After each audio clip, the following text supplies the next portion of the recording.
শরীফ ওসমান বিন হাদি হত্যার নিরপেক্ষ তদন্তের দাবিতে ইনকিলাব মঞ্চের অবস্থান কর্মসূচি, পুলিশের বাধা, সাউন্ড গ্রেনেডের ব্যবহার আর অন্তত ৪০ জন আহত হওয়ার ঘটনা। ভিডিওটি শেষ পর্যন্ত দেখুন, কারণ এই রিপোর্টে থাকছে ঘটনার পেছনের কারণ, মাঠের পরিস্থিতি, আহতদের অবস্থা এবং আন্দোলনকারীদের সর্বশেষ বক্তব্য।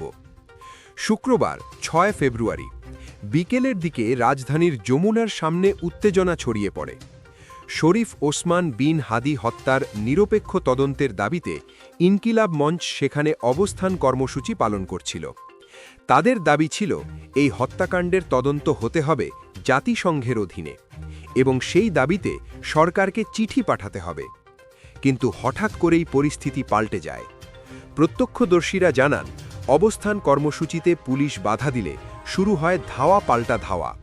এক পর্যায়ে পুলিশ সাউন্ড গ্রেনেড ব্যবহার করে। এর স্প্লিন্টারের আঘাতে গুরুতর আহত হন ইনকিলাব মঞ্চের সদস্য সচিব আবদুল্লাহ আল জাবের, রাকসু জিএস সালাহুদ্দিন আম্মার সহ অন্তত ৪০ জন। আহতদের অনেককেই দ্রুত ঢাকা মেডিকেল কলেজ হাসপাতালের জরুরি বিভাগে নেওয়া হয়। চিকিৎসকরা জানিয়েছেন, কয়েকজনের আঘাত বেশ গুরুতর হলেও বাকিদের প্রাথমিক চিকিৎসা দেওয়া হয়েছে। এদিকে ঘটনার পরও পরিস্থিতি পুরোপুরি শান্ত হয়নি। প্রতিবেদন লেখার সময় বিকেল ৫টার দিকেও বাংলা মোটর এলাকায় পুলিশের সঙ্গে ধাওয়া পাল্টা ধাওয়ার খবর পাওয়া যায়। রাস্তায় ছড়িয়ে পড়ে আতঙ্ক, সাধারণ মানুষও পড়েন চরম ভোগান্তিতে। এর আগে বৃহস্পতিবার বিকেল থেকেই যমুনার সামনে নতুন করে অবস্থান কর্মসূচি শুরু করে ইনকিলাব মঞ্চ। তাদের স্পষ্ট ঘোষণা ছিল, শুক্রবারের মধ্যে জাতিসংঘে চিঠি পাঠাতে হবে, না হলে তারা সেখান থেকেই সরবেন না।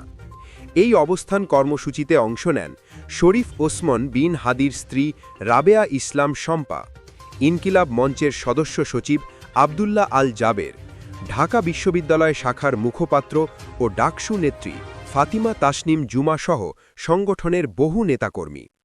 শুধু যমুনার সামনেই নয়, বৃহস্পতিবার রাতে হোটেল ইন্টারকন্টিনেন্টালের সামনেও একদল মানুষ অবস্থান নেন। সেখানে তারা হাদি হত্যার বিচারের দাবিতে স্লোগান দেন এবং দুই ভাগে ভাগ হয়ে রাতভর অবস্থান কর্মসূচি চালিয়ে যান।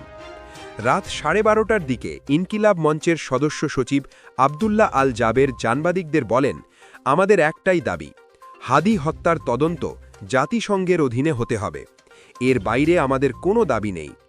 যতক্ষণ পর্যন্ত চিঠি পাঠানো না হবে ততক্ষণ আমরা যমুনার সামনেই অবস্থান করব।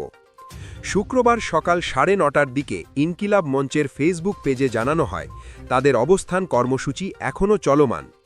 এই কারণেই পূর্ব ঘোষিত ভ্যান র্যালি কর্মসূচি স্থগিত করা হয়। এখন প্রশ্ন উঠছে, একটি শান্তিপূর্ণ অবস্থান কর্মসূচিতে কেন এমন সংঘর্ষ? কেন ব্যবহার করা হলো সাউন্ড গ্রেনেড এবং আহতদের দায়ভার কে নেবে? আন্দোলনকারীদের দাবি, তারা শান্তিপূর্ণভাবেই তাদের দাবি জানাচ্ছিলেন। অন্যদিকে আইন শৃঙ্খলা বাহিনীর পক্ষ থেকে পরিস্থিতি নিয়ন্ত্রণের কথা বলা হচ্ছে।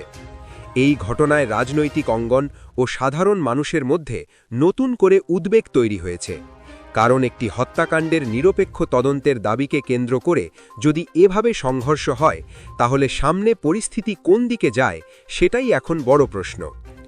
প্রিয় দর্শক, এই ছিল রাজধানীর যমুনার সামনে ঘটে যাওয়া উত্তপ্ত পরিস্থিতির সর্বশেষ আপডেট।